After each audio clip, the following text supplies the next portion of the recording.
A warm welcome to this talk. Now, health, of course, is determined by many things. Health and well-being are multifactorial. It comes from the molecules and the cells and the tissues inside our bodies.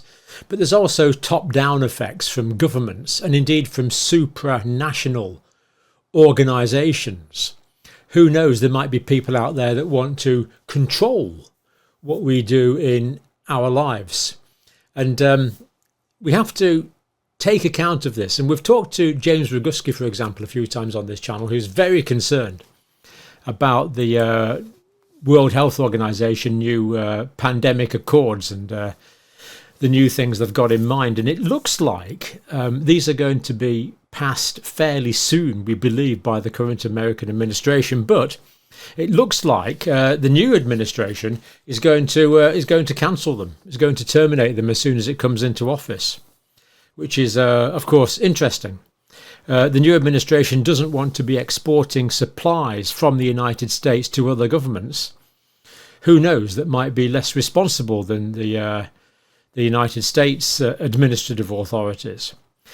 The new administration is also very concerned about censorship. And this is one of the things we've talked about. We've looked at this. We've talked about this a lot on this channel. We have to be free to express scientific ideas. We don't want anyone saying things like, oh, I don't know, I am the science, something like that. We have to have views from different scientists, views from different doctors. And you're smart enough to make your own mind up, not be dictated to by little tin pot dictators at the national and international level. We can't have this censorship. It's a real threat. We're going to hear about Mr. Trump as well, President Trump, talking about viral origins. Apparently he's suspicious that it might have arisen from the Wuhan lab. US is going to withdraw from a World Health Organization he describes as corrupt. Now, I couldn't possibly know, of course, whether they're corrupt or not. I'm merely quoting what the new president is saying. But I think we can assume that he is fairly well informed. I can't imagine he just makes these things up. And this is really encouraging. And I know people who watch this channel have been talking about this for ages. He's talking about a new coalition of international partners that can actually work to improve. Well, let's think of a radical idea. A new international organisation that can actually work to improve the health of individuals. Crazy idea, but anyway, enough for me. Let's listen to just a few minutes of Mr. Trump's speech. The World Health Organization has become nothing more than a corrupt globalist scam paid for by the United States but owned and controlled by China. When the China virus reached our shores 3 years ago, the World Health Organization disgracefully covered the tracks of the Chinese Communist Party every single step of the way. For this reason, it was my great honor to terminate America's relationship with the World Health Organization. The United States was paying the World Health Organization almost $500 million a year. When I dropped out, I took it out of there. And for 330 million people, even though China was paying only $40 million for 1.4 billion people. So we had 330, they have 1.4, and we're paying more than 10 times the amount. That's typical for the United States because they don't know what the hell they're doing.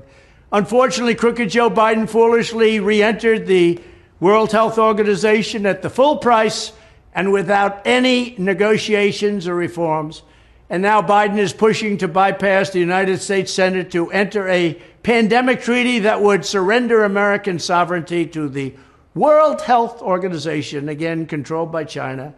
The draft treaty would require the United States to send vast quantities of medical supplies to other countries in the event of another pandemic, and it would push aggressive censorship of free speech on issues of public health, just like they censored the truth about the Wuhan lab, which I said that's where it came from, remember. Under the next Trump administration, that treaty will be immediately terminated. I would not allow public health to be used as a pretext to advance the march of global government. That's what they're doing, globalists. The United States will withdraw from the corrupt World Health Organization, which, in light of its utter failure on COVID, they had a tremendous disaster on COVID, deserves to be completely abolished and replaced. Then I will work to forge a new coalition of nations that are strongly committed to protecting health, while also upholding sovereignty and freedom. I want to thank you very much, but I also want to say this. I could have renegotiated the deal. I could have gone into the World Health Organization for $25 million. Biden didn't take that deal. He's paying almost $500 million. They were so anxious to get the United States back after I terminated the agreement. They were so anxious to get it back that they offered me a deal, $25 to $30 million. And I said, no, I'll wait. Could have gotten it for less, but I didn't want less at that point. We were paying almost $500 million. Could have done it for $25 to $30. Biden took the almost the $500 million deal. He knew he could have gotten back in for less. So why did he pay so much? But that's just one of many things that are wrong with our country. Thank you very much. Interesting. Well, I don't like the sound of these supranational organisations controlling us, and I think most of you are equally uncomfortable with that idea. I believe in something called democracy, where we actually vote for our government, and I think most of you do as well. And this new coalition that President Trump's talking about there, coalition of nations to promote health, but also promote individual freedoms. Let's hope the British government, for example, might be signing up for that. But if you are living in the UK, it's not all bad news at the moment. Let me just read you something out here. And I'll post the link for this, but I don't think I can post you the picture because I think I'll get done for copyright, but I can read it out anyway. Prime Minister, this is the Prime Minister, Sir Keir Starmer, and the Chancellor of the Exchequer, Rachel Reeves, met with Bill Gates at number 10 Downing Street, apparently. And we believe this was on the 17th of October, 2024. Now, we don't know what they discussed. At least I can't find out what they discussed at this meeting. But we do know that they met before on the 26th of October, I think it was a Wednesday, 2022, a couple of years back. Labour leader Sir Keir Starmer met Bill Gates in Parliament on Wednesday. This is in 2022. The Microsoft co-founder and billionaire and Sir Keir discussed a range of issues, including climate change and global health. So if you're in the UK, we can be reassured that at least 2 years ago, Sir Keir Starmer and Bill Gates were discussing global health. And I guess that would include my health and your health. Let me know if you're reassured by those discussions. And if we find out what they discussed on the 17th of October, we'll talk about that. But as far as I know, it's not in the public domain. Yeah. But 2 years ago, at the meeting 2 years ago, a Labour spokesman said Keir Starmer was pleased to meet with Bill Gates today and discuss a number of issues of mutual concern, including how the UK best supports global health and equitable development, and how we use the goal of net zero to invest in science and technology to deliver jobs and growth for the future. So good to know they're talking about a range of issues, including health, and that they met again in 2024.